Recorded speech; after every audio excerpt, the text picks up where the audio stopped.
Hello guys, আশা করি সবাই খুব ভালো আছেন। আমিও ভালো আছি। এইমাত্র পার্লার থেকে আসলাম।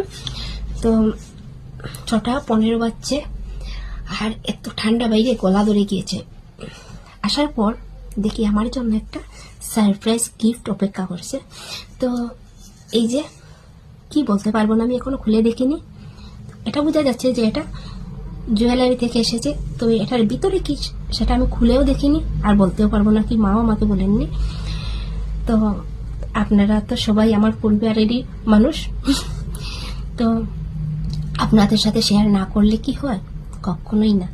তাই দেখি, এখন আপনাদের সামনেই বলছি এটাতে কি আছে। ঠিক আছে, খুব গলা ধরেছে,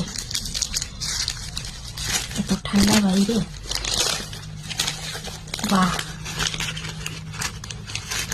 সোনার কানের, কিন্তু এই যে সোনার কানের, খুব সুন্দর হয়েছে। মার বাবুকে থ্যাংক ইউ বলবো, খুব সুন্দর হয়েছে, ডিজাইনটাও খুব সুন্দর হয়েছে। ঠিক আছে, লাগিয়ে ফটো দেব। ঠিক আছে, খুব সুন্দর, কিন্তু অনেক সুন্দর হয়েছে। থ্যাংক ইউ মার বাবু।